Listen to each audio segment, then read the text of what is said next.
فرماتے ہیں صلی اللہ علیہ وسلم واللہ لا یؤمنو واللہ لا یؤمنو واللہ لا یؤمنو، خدا کی قسم فلاں شخص مومن نہیں ہے، خدا کی قسم وہ مومن نہیں ہے، خدا کی قسم وہ مومن نہیں ہے۔ صحابہ لرز گئے، کانپ گئے، کون ہے بدبخت اور شقی جس کے بارے میں اللہ کے رسول 3 مرتبہ اللہ کی قسم کھا کر کہہ رہے ہیں کہ وہ مومن نہیں ہے؟ پوچھا گیا من یا رسول اللہ، اللہ کے رسول کون؟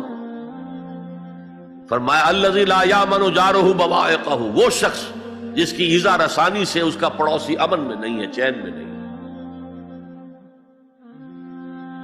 کیسے سیپریٹ کریں گے ایمان کو عمل سے؟ ہے کوئی آری جو کاٹ دے ان کو علیحدہ علیحدہ کر دے؟ لیکن یہ حقیقی ایمان کی بات ہے، قانونی ایمان کی بات نہیں ہے۔ ویسے یہ تو کوئی گناہ کبیرہ بھی نہیں، یہ تو کج خلقی ہے نہ صرف، لیکن اس کے اوپر 3 دفعہ قسم کھائی جا رہی ہے مومن نہیں ہے، نہیں ہے، نہیں۔ فرمایا لا یزنی الزانی حین یزنی وہو مومن، کوئی زانی حالت ایمان میں زنا نہیں کرتا۔ وہ ایمان 2 کوڑی کا نہیں کہ جو دل میں موجود ہو اور پھر کوئی شخص زنا کرے، تو کیا قیمت ہے اس ایمان کی؟ 2 کوڑی نہیں۔ ولا یسرق السارق حین یسرق وہو مومن، اور نہ ہی کوئی چور جب چوری کرتا ہے تو وہ مومن ہوتا ہے۔ ولا یشرب الخمر حین یشرب وہو مومن، اور نہ کوئی شرابی شراب پیتا ہے تو اس وقت مومن ہوتا ہے، مومن نہیں ہوتا۔ ہاں توبہ کرے تو ایمان واپس آ جائے گا۔ الا الذین تابوا وآمنوا وعملوا الصالحات وعملوا عملا صالحا فاولئک یبدل اللہ سیئات حسنات، ہاں جو گناہ کرنے کے بعد توبہ کرے اور ایمان لائے، تجدید ایمان کرے، اس لیے کہ گناہ کی وجہ سے ایمان زائل ہو گیا۔ ویسے بعض احادیث سے یہ بھی معلوم ہوتا ہے کہ جب وہ گناہ کر رہا ہے اس وقت وہ ایمان دل سے نکل جاتا ہے، لیکن ایک پرندے کے مانند اس کے سر پر چکر لگاتا رہتا ہے۔ جب گناہ سے فارغ ہو جاتا ہے تو ایمان واپس آ جاتا ہے۔ یہ اللہ کا بڑا فضل اور کرم ہے۔ جیسے کہ وہاں کہا گیا تھا کہ ایمان تو نہیں لائے ہو پھر بھی وَإِن تُطِيعُوا اللَّهَ وَرَسُولَهُ لَا يَلِدْكُم مِّنْ أَعْمَالِكُمْ شَيْئًا إِنَّ اللَّهَ غَفُورٌ رَحِيمٌ۔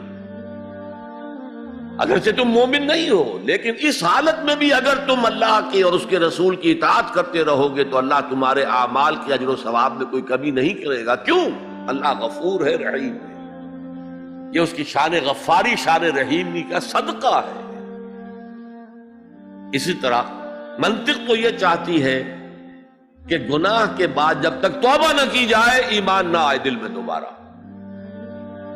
اور ایک آیت جو میں نے آپ کو سورہ فرقان کی سنائی اس سے بھی یہ متبادر ہوتا ہے، لیکن بعض احادیث سے معلوم ہوتا ہے اور ہمارے ہاں اہل سنت کا عقیدہ یہی ہے کہ جب گناہ سے وہ فارغ ہو جاتا ہے تو ایمان جو ہے پھر دل میں آ جاتا ہے۔ لیکن ایمان اور عمل صالح کا چولی دامن کے ساتھ ہے، آپ علیحدہ نہیں کر سکتے۔ ایک اور حدیث حضرت انس رضی اللہ تعالی عنہ فرماتے ہیں، جو 9 برس تک حضور کے خادم خاص رہے، جو فرماتے ہیں قلما خطبنا رسول اللہ صلی اللہ علیہ وسلم الا قال لا ایمان لمن لا امانۃ له ولا دین لمن لا عہد له۔ شاذ ہی کبھی ایسا ہوا ہوگا کہ حضور نے ہمیں کوئی خطبہ ارشاد فرمایا اور اس میں یہ الفاظ نہیں کہے، گویا کہ ہمیشہ اپنے خطبے میں یہ حدیث بیان کرتے تھے آپ، جس شخص میں امانت داری کا وصف نہیں ہے اس کا کوئی ایمان نہیں، کیٹیگوریکل سٹیٹمنٹ ہے، کوئی ایمان نہیں۔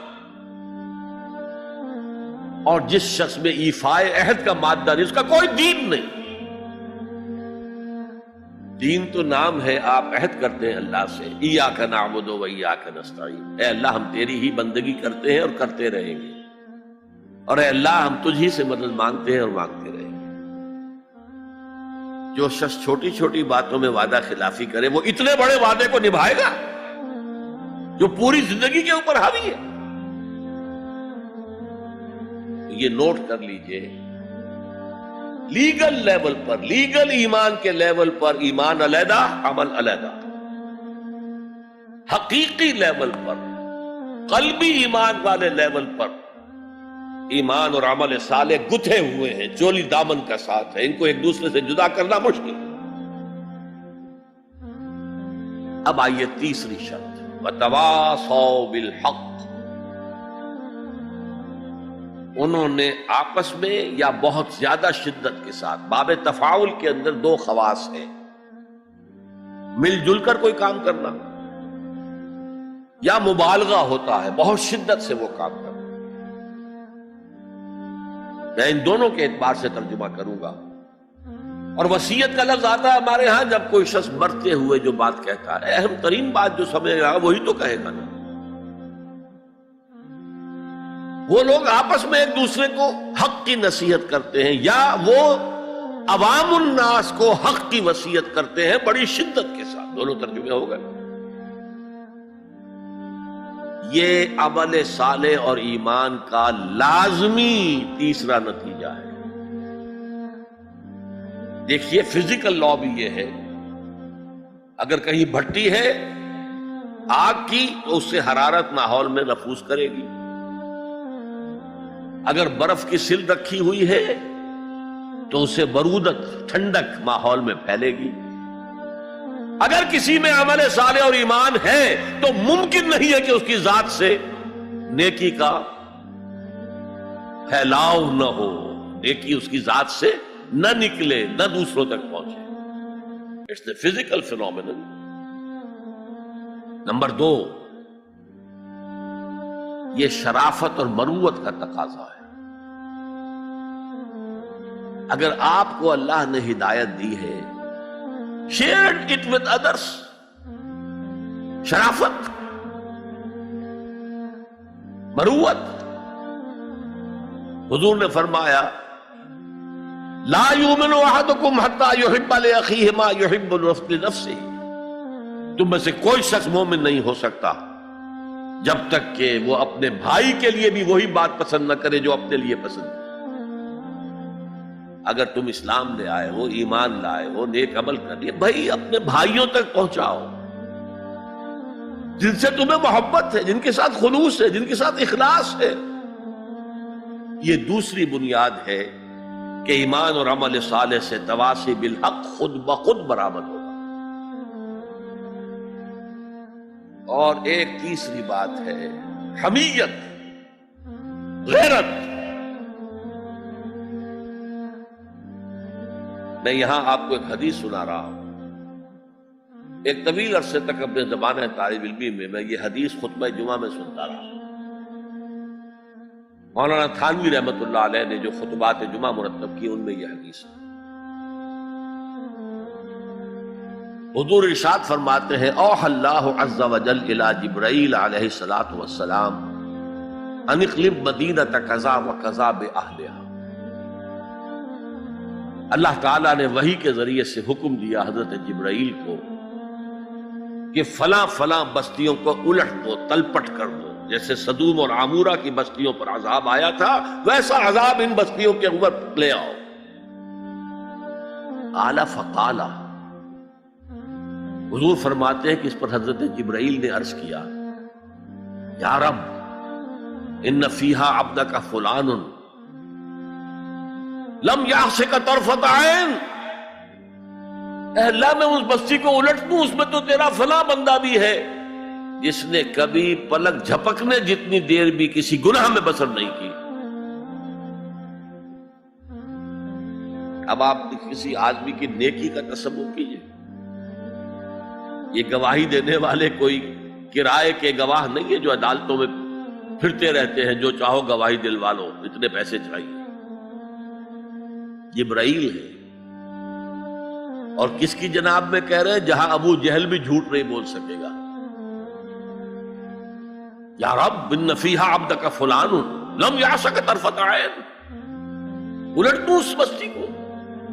اب جواب سنیے. قال فقال، حضور فرماتے اس پر اللہ نے فرمایا اقلبها علیہ وعلیہم، الٹو اس بستی کو، پہلے اس بدبخت پر اور پھر دوسروں پر.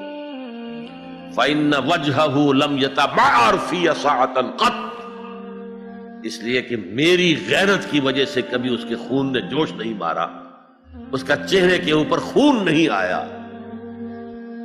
آپ کو کوئی ماں کی گالی دے، اگر تو آپ میں جان ہے تو وہ جانے دیں گے اس کو، اور اگر جان نہیں ہے، آپ اس کا مقابلہ نہیں کر سکتے، تب بھی غصہ آئے گا، کانپیں گے آپ غصے کی وجہ سے، چہرہ آپ کا سرخ ہو جائے گا، یہ تو کم سے کم ہوگا نا۔